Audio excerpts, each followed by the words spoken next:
The acting behind Ed Gein is so disturbing because of 3 secret reasons. And as someone that's reviewed hundreds of actors, today I'll expose these acting secrets and why they make Ed so terrifying.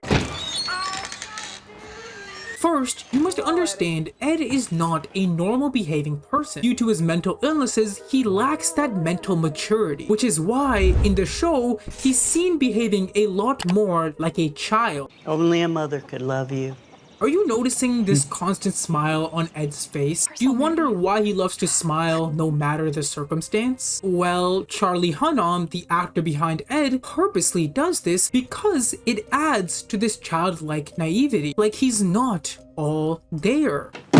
Cage she's built for herself. Imagine your sibling is doing his best to explain how you're being manipulated by your own mother, but you don't have the logic to understand his words. So all you do is cluelessly nod along and throw in these frequent smiles. The smile signifies he doesn't know the appropriate reaction to give in many scenes. So instead, he'll put on the smile as an artificial expression. But an even more shocking example is presented a few episodes later.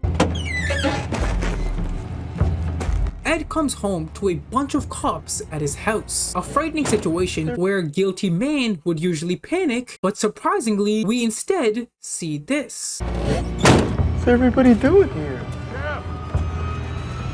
This clueless reaction is a key trick that once again keeps his naive persona intact. If Ed knew what he was doing, he would react a lot more differently. And that right there is the key. I sure could use a sliced apple pie. In fact, in the exact same episode, Ed passes a lie detector test. He's telling the truth. When denying ever killing anyone, which proves with evidence he genuinely doesn't know that he's doing these heinous crimes. This unknowingness allows him to remain as this calm, innocent boy. A boy that It wouldn't hurt a fly. An even better way Ed maintains his childishness is through his body language. Do you notice the playful thumbs up, the silly faces he makes when babysitting, or even this babyish laugh that he lets out while dressing up for the lady?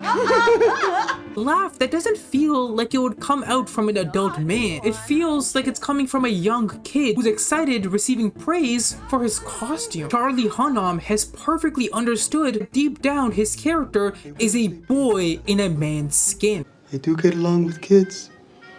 I think on account of sometimes I feel like I still am one. But there's even more, because what makes Ed such a fascinating character is the multiple sides to him. Because under that mask of a childish persona, there lies something a lot darker. So let's now address the creepier acting behind Ed and why that acting is so threatening. Do you notice how Ed Gein will directly stare at someone the entire time he's talking? The camera will cut back and forth multiple times, but his eye contact won't wander. This makes him feel so intense, so threatening. And you'll notice even his girl can feel that, which is why her natural reaction is to look down and to the left. Oh, Eddie. The exact same scenario repeats again with another woman. He flirts while holding that stare, and this woman's natural response is to look down in his more casual tone. It's fascinating how in real time you can see the contrast between a natural being and Ed Gein. Seconds later, that psychotic stare continues even while he's sipping his drink. It makes him feel like a lion mesmerized by his food, by his prey.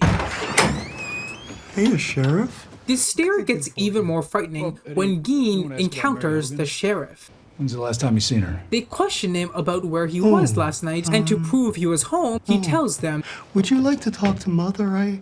I could wake her. She'll tell you the same. Notice, even with all that head movement, the inviting gestures, his eyes stay locked on to this one cop. I feel a normal person would look away at some point during this encounter. Maybe when he asked if he should wake her up, he would look inside towards the door. But as you see, none of that was present. The conversation continued with these prolonged type of stares. Stares so deadly, even the detective could feel how awkward this was. Signaled by the fact they both look away at this point, even rushing to eventually leave. But at least in this instance, he was smiling, because in more escalated situations where he feels even more threatened, he will hold that same stare and remove any type of expression. You want to finish your drink, or do you want to go someplace else? It's up to you. When this lady at the bar signals that he should probably leave, watch how he just stares at her without reacting, and then very calmly states his next I sentence. need to use the washroom.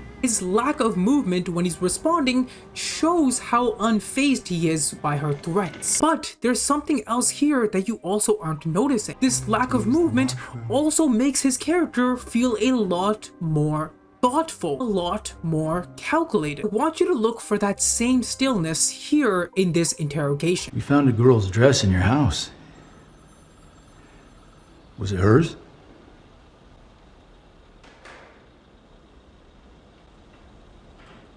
Do you see how his response to this question is silence? We hear nothing verbal, he just lightly moves his head and swallows his throat. This shows how deeply he's involved in his thoughts. And all of a sudden, with these emotionless moves, he's quickly gone from that childish boy into someone with much darker elements. What's also very fascinating is the fact he did more of these calm moves later into the series, like episode 5, 6, 7, which proves he purposely made his character more sinister deeper into the series, because his character was losing the innocence episode after episode. And something no one has talked about is the robotic acting behind Ed Gein. It's another powerful trick he uses to make his character feel inhuman. Do you notice how he slowly turns his head here when talking to Adeline, almost like a robot processing information? If that scene didn't sell you, how about this one? Hey, Ed. Watch how his face goes back to the sergeant in this delayed way. He legit paused midway through like he was lagging, and then eventually finished his complete turn. This reminds me of how Hannibal Lecter also turns, with these 3 manual pauses along the way. It really makes these characters feel unnatural, like there's some gears spinning in their neck. If you pay really close attention, you'll even spot some scenes where his face will randomly jitter, further adding to this unnatural effect. And now that you see these subtle moves that make him feel so creepy, let me show you a very subtle move that's so unnoticeable most of you probably missed it.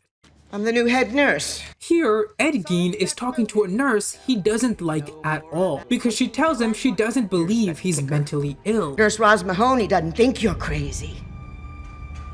I think you're just about as clever as they come.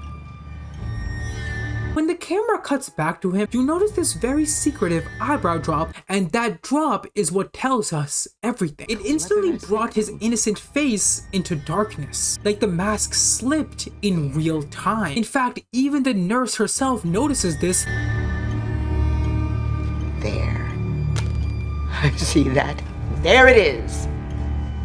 You wanted to kill me just then. Of course, to cover his mask back up, No. Oh, I wouldn't hurt a fly. he instantly goes right back into his innocent facade. And so by now, you very well understood the secrets behind his creep factor. But there is still one more final layer, because many of you might have noticed how you actually ended up feeling bad for Ed Gein, especially in the final couple episodes. One of the main reasons behind that is due to this special scene in episode 7. The scene where Ed goes from a creepy monster into a vulnerable human being. Ed is talking to a therapist about his condition, and I want you to note how every acting trick we discussed earlier is now vanished. He's no longer smiling, he's no longer staring, and instead we're seeing authentic human behavior. That difference alone allowed us to connect with him much easier. And there's these saddening elements like these lip jitters that make his sadness really hurt. And the crazy part is, as the scene progresses, he keeps falling further and further. It's like he's finally coming to sense with who he actually is. Notice he can't hold eye contact anymore.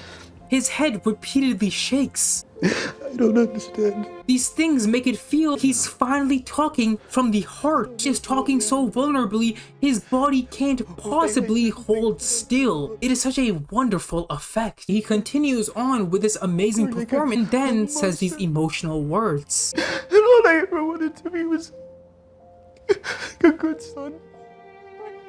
genuinely made me feel pity when I watched this for the first time, because it's a perfect representation of this entire show. Everything Ed did was for his dead mother who haunted him every second of his life. And the acting contrast in this scene versus every other scene is what really sold his pity, his emotion. And if you liked this acting review, I'm sure you'll fall in love with the rest of my acting videos in this playlist. So make sure you click that, and also make sure you subscribe so I can see you guys next week. Deuces!